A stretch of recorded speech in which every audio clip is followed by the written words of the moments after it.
Each year, the Holiday Showcase of Stars ushers in the holiday season in Bristol with a wide variety of singing, dancing, and comedy by local talent of all ages. The event is a charity affair supervised by Maria Solis and Debbie Shore.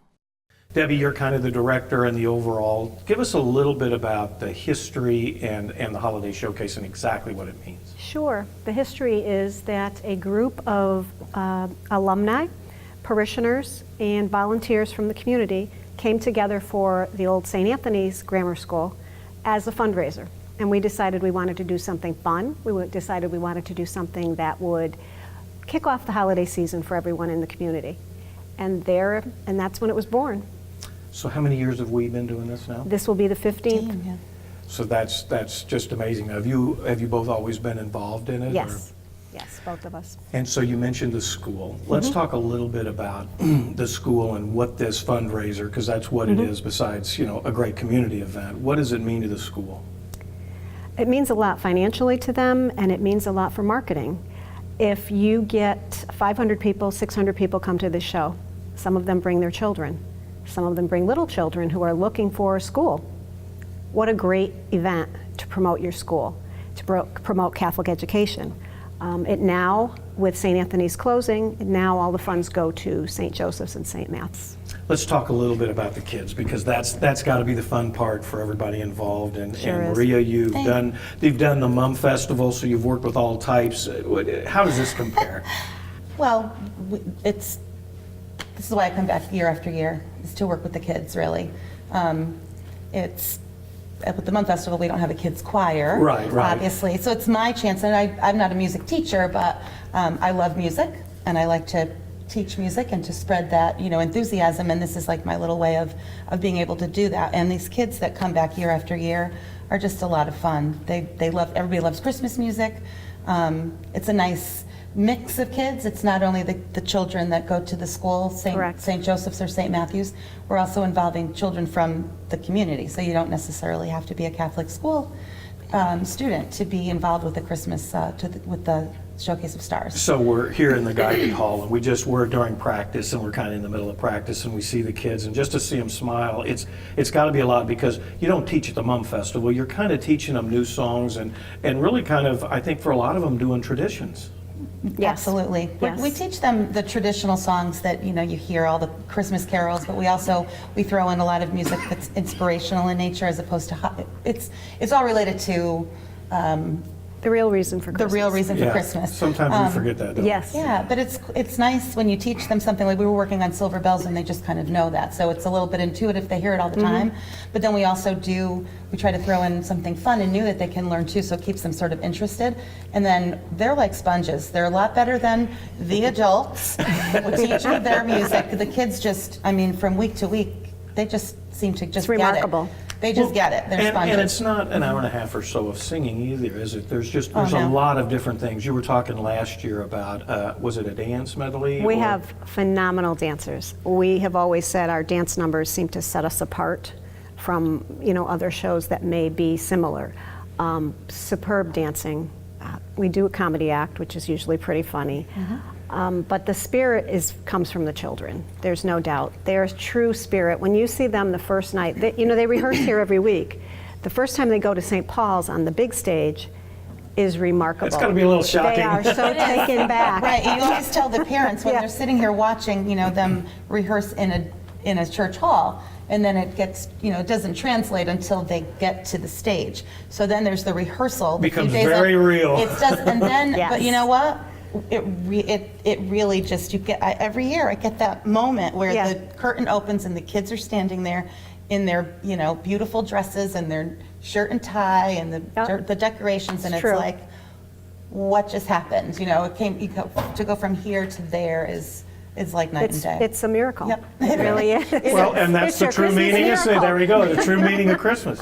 Exactly. So Debbie, tell us a little bit about what's going to happen this year. You always have a theme, and give us a little sneak peek, if you will, about what's going to happen. Maria actually came up with the theme. Maria and I joke that once we hit about August in the calendar, our brains sync, and we start to read each other's minds. And this year, she came up with the theme actually a year ago. And you can probably talk about that. Okay, so I was sitting in my living room watching Savannah Guthrie and Al Roker on NBC light the Rockefeller Christmas tree. And I texted you and I said, okay, I got an idea for the show. Why don't we do something kind of leading up to the lighting of our own, Rockefeller Christmas tree, and then maybe do something like, Christmas in the City. Remarkable set, by the way. Yes. Yeah. That Sue Berard is building probably as we speak. Yep. She's remarkable. She asked us to come up with a theme early so that she could kind of conceptualize and get that going early, and she's Yes. been working on that all year. She is creating a Rockefeller Center tree. Wow. I think you both would be first to admit that you guys do a ton of work, but you have a lot of help too. Yes. Our core group originated with us, and that would be Jack and Joanne Ferraro. Jack does a lot of advertising work for us. Joanne does a lot of coordinating. Then there's Joan and Pete Pelkey, who do all the advertising work, running around town, getting all the ads for us, placing the signs. We have Teresa Scalia, who does our beautiful program every year. We have Sue and Paul Berard, who work tirelessly on the sets. They're amazing. You'll see them this year. They're amazing. Sue is so creative. She's also helped with costumes and Yeah. yeah.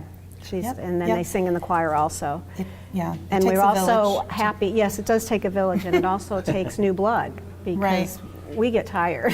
So Oh, it yeah. takes new blood, and Well, it's nice to be able to, just bring new people into the show, because it just keeps giving the show new life and, new perspectives. New spirit. So, for example, we had Kristen Ginty, Dina or Kristen for- Calderoni, and they- Millie Vibert and for 3 all years. For a long Many time, years. helping with choreography and with the kids. But now They're- they went on and did other things and moved and went to school and got married and all of that. How dare they? But anyway, so we've replaced with Belle Pons, Belle Pons. who is a senior in high school and who Yeah, I mean, a choreographed the senior in high school. amazing numbers. This is her third year doing that. So she started as a sophomore in high Sophomore. school choreographing a huge production. It's a production huge numbers. production number. And then to bring in some new blood for, from on the musical side, I have Spencer Malley, who is he's a senior at University of Connecticut. He's a music major. He'll be a teacher. He's going to be well known here, hopefully, in Well, this let's talk community. about that. So- There is a wide range of people and I mean, that performers that make this happen. How Yes. how young are they and how old are they? The youngest one this year is 4.5, right? Yes, 4 years old is the youngest. The youngest we've ever had is 3. Yeah. Many times. We've had many 3-year-olds. I Well, see not some counting- sitting there, They've work all their way filtered up. in as we've been Yep. talking. yeah. And also, the know. oldest we ever had was close to 80. Yep. So yeah. So let's talk about the date again. Let's talk about the ticket prices and more importantly, where can people go get a ticket to see this great show? It's December 1st, Saturday evening, 7 o'clock. At St. Paul's At High St. School. Paul, yeah. And you Another may, great partner for us. yes, amazing. St. Paul's, Carrie Carrie DuPont is Great godsend. facility, everything, He's a so, guardian yeah. angel for They, us. yes. Without They're- Carrie, there's no without St. Showcase of Paul's, Stars. Right, exactly. So if people want to know more, how can they learn a little bit more? They can learn a little bit more from going on our Facebook page, and I'm constantly posting on Facebook, and as we get closer and closer, I'm really constantly posting, almost annoyingly. But you can find out, tickets will be sold at Shannon's Jewelers. They are sold after masses at both churches, Oh, good. starting, about in 2 weeks. Okay. They are also sold at both schools. And once you go on the Facebook page, you'll see other contact numbers.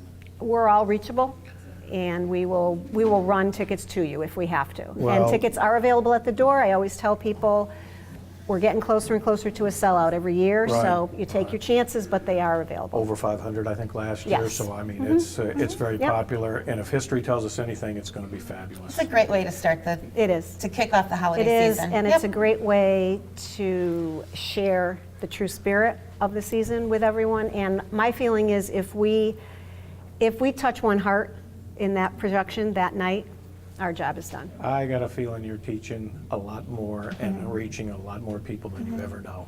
Good. Thank you. Ladies, good luck. Thank you. Thank you so Thanks much. for having us. Yep. Thanks for having us.